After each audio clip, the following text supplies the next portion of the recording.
What if I told you that the Middle East is teetering on the edge of a full-scale war, and this week's missile strikes and counterstrikes are less about winning, and more about sending a message? Let's unpack why Iran's attack on U.S. forces in Jordan and the U.S.-Saudi retaliation in Iraq aren't just isolated explosions. They're the latest moves in a high-stakes chess game where no one's playing for checkmate, but everyone's trying not to lose their queen. Here's the skeleton of the story: Iran fires missiles at U.S. bases in Jordan. The U.S. and Saudi Arabia respond with airstrikes on Iran-linked groups in Iraq. But the real drama? We don't even know which attack happened first. That ambiguity isn't accidental, it's the fog of modern war. And honestly, that's what makes this terrifyingly brilliant strategy. When you can't tell offense from defense, every action becomes a PR win or a propaganda nightmare. Let's dissect Iran's move first. Striking Jordan? That's not just about hitting U.S. military assets, it's a middle finger to Jordan's delicate balancing act. Jordan's been Washington's stable ally in the region for decades, hosting thousands of U.S. troops. But by attacking here, Iran's saying, your American friends can't protect you. We can reach into your backyard. And if you're Tehran, why wouldn't you lean into that? The U.S. just spent billions on missile defense systems that reportedly can't keep up with the demand. Every intercepted missile is a propaganda win for Iran, proof that America's shield has cracks. Now the U.S.-Saudi counterpunch in Iraq. Let's cut through the official statements about defending critical infrastructure. This isn't just about oil facilities, it's about drawing a bloodline in the sand. Saudi Arabia's been quietly tolerating Iranian influence in Iraq for years. But hitting Iran-backed militias directly? That's Riyadh declaring, we're done letting you operate unchecked. And the U.S. isn't just backing them, they're co-piloting the warplane.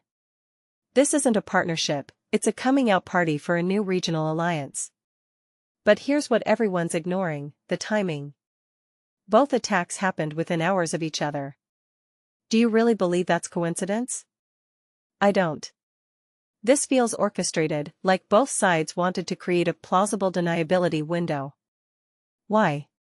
Because going full Gerasimov doctrine, blending military and diplomatic moves, keeps their domestic audiences convinced they're in control without triggering all-out war. Even the mention of Oman's Hormuz Strait negotiations feels like a smokescreen. While diplomats whisper in Muscat, generals are writing the next chapter with cruise missiles. And let's talk about those Iraqi casualties: 20 dead, 32 wounded across 7 provinces. The PMF calls it a massacre, the US calls it targeting Iran's proxies. But here's the moral quagmire: when you strike a sovereign nation's military forces under the pretext of fighting proxy groups, where's the line between self-defense and imperialism? Iraq's prime minister calls an emergency meeting, but how mad can he really be? His government's been tolerating Iran's influence for years. This outrage feels performative, like a landlord pretending to be shocked when tenants trash the apartment. What terrifies me isn't today's strikes, it's the precedent. We're watching the birth of perpetual calibrated conflict. Not war. Not peace. Just endless tit-for-tat operations designed to bleed the other side without crossing the nuclear threshold. And with Yemen's Houthis already attacking Red Sea shipping, and Ukraine targeting Iranian cargo in the Caspian, this isn't regional anymore. It's a global proxy war wearing a Middle Eastern mask. So where's this heading?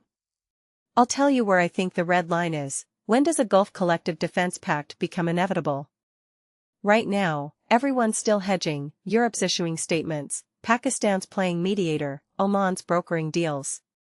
But watch for the moment when Saudi Arabia, UAE, and Bahrain formally unite their militaries under one command. That's when we shift from skirmishes to structured alliances. And trust me, Iran's watching that clock too. What do you think? Is this the new normal, or are we sleepwalking into a war no one wants but everyone's preparing for? Drop your take in the comments. And if you're still thinking this is just another Middle East crisis, remember, when the world's oil valves and shipping lanes become battlegrounds, nobody gets to stay neutral.